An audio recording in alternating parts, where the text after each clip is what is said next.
Me llamo Victoria, y a mis 65 años creí haber experimentado todo lo que la vida podía ofrecerme.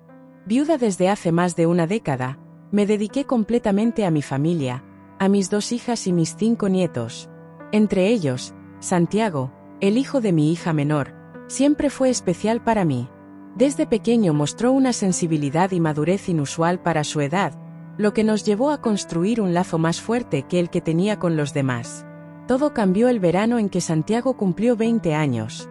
Había crecido, se había convertido en un joven fuerte, inteligente, con una mirada que reflejaba el peso de alguien que ha visto demasiado en muy poco tiempo. Aquel verano, su madre viajó por cuestiones de trabajo y me pidió que lo acogiera en mi casa mientras ella estaba fuera. Lo hice con gusto, como siempre lo había hecho, sin imaginar que aquella decisión cambiaría todo. Al principio, nuestras rutinas eran las mismas de siempre. Compartíamos el desayuno, veíamos películas por la noche y conversábamos sobre literatura, filosofía y sus inquietudes sobre la vida. Pero con el paso de los días, algo en la atmósfera comenzó a sentirse diferente. Pequeños momentos que antes no significaban nada comenzaron a tomar un peso insospechado. Un roce de manos al pasarle una taza de café, una mirada que duraba un poco más de lo normal, una sonrisa que escondía algo que ninguno de los dos se atrevía a nombrar. Una noche, después de la cena, salimos al jardín a disfrutar de la brisa veraniega. Santiago me miró con una intensidad que me dejó sin aliento. «Eres la única persona que realmente me entiende», dijo en voz baja. Su cercanía me abrumó y, por primera vez en mi vida, sentí algo que no debería haber sentido. Me levanté de inmediato, alegando cansancio, pero esa noche no pude dormir. Mi mente se debatía entre la lógica y la emoción, entre lo correcto y lo que mi cuerpo reaccionaba sin control. Con el pasar de los días, los límites se hicieron más difusos. Sus comentarios eran cada vez más atrevidos, sus miradas más directas. Yo intentaba alejarme, pero vivir bajo el mismo techo hacía imposible mantener la distancia. Una tarde, mientras limpiaba la casa, sentí su presencia detrás de mí. Me giré y lo encontré demasiado cerca. «Siempre has sido hermosa», susurró. Su tono de voz, su postura, todo en él me hablaba de un deseo que no debía existir.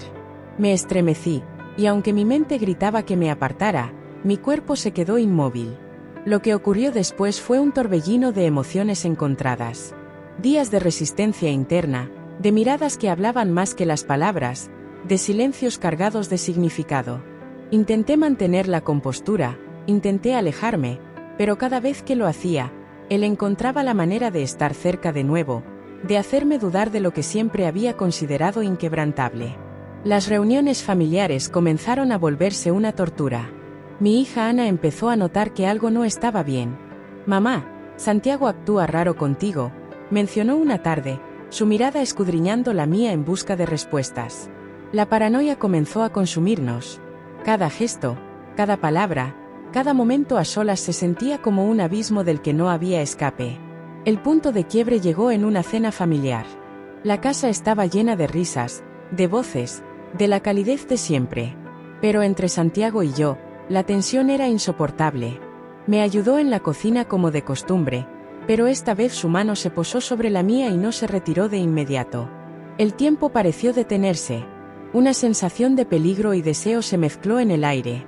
Y entonces, un ruido detrás de nosotros nos hizo girarnos de golpe. En la puerta estaba Laura, su hermana menor, con los ojos muy abiertos. Un plato roto a sus pies revelaba que lo había dejado caer.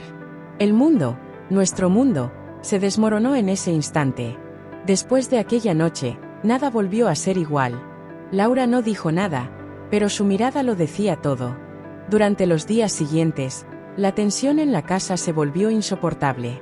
Santiago evitaba mi presencia, pero al mismo tiempo parecía incapaz de mantenerse alejado.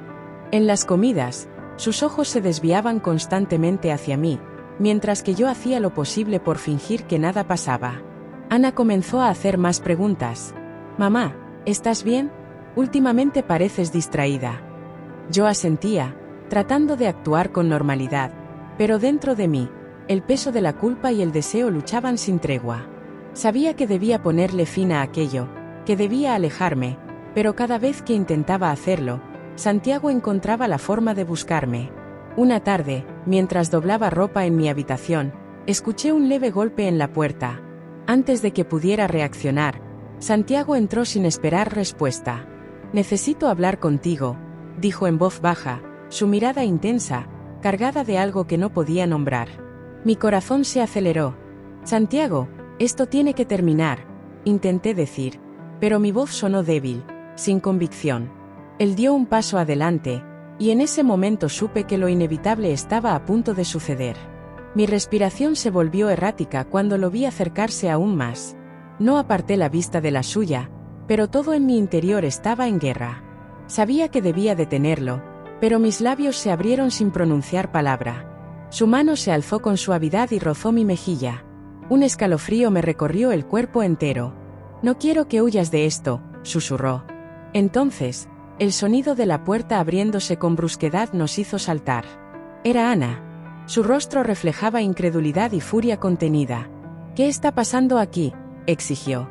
Mi corazón latía con fuerza, y en ese momento supe que no habría marcha atrás. El silencio se apoderó del ambiente, pero las consecuencias de nuestros actos estaban a punto de caer sobre nosotros como una tormenta implacable. Desconcertada, un grito ahogado brotó de mi garganta y el caos se desató en la cocina. Mis hijos entraron como un torbellino, con expresiones de incredulidad y el dolor reflejado en sus miradas. Carlos, mi hijo, me observó con una mezcla de rabia y tristeza. La decepción era palpable, el impacto de la situación fue más devastador que cualquier palabra que pudieran haberme dirigido. Marcos intentó defenderme, tratando de protegerme, pero era en vano. Ya no había manera de rescatar lo que habíamos construido. Esa noche culminó con el envío de Marcos a vivir con unos tíos lejanos en otra ciudad, y no me permitieron despedirme. A pesar de mis intentos de explicarme y pedir perdón, las palabras se atascaban en mi garganta, nadie quería escucharme. Yo era la responsable. Los meses que siguieron se convirtieron en un verdadero infierno. La soledad se transformó en mi única compañera. Mis hijos apenas intercambiaban palabras conmigo, mis nietos me evitaban y los vecinos me miraban con desdén. A menudo observaba cómo las familias se reunían en los parques, cómo los niños jugaban con sus abuelos, y me preguntaba si alguna vez volvería a ser la mujer que fui antes, la madre, la abuela, la amiga. Me convertí en una sombra que merodeaba por los rincones de la casa, siempre intentando esquivar las miradas acusadoras de aquellos que alguna vez me habían querido. Mis hijos habían perdido la confianza en mí, y yo no sabía cómo reconstruir lo que había destrozado. Todo lo que quedaba era el eco de lo que fui. Marcos me escribió en varias ocasiones, cartas, correos electrónicos y llamadas desde números desconocidos. Cada una de sus palabras era como una aguja hiriendo mi pecho, un recordatorio constante de lo que habíamos perdido. Sígueme para parte 2.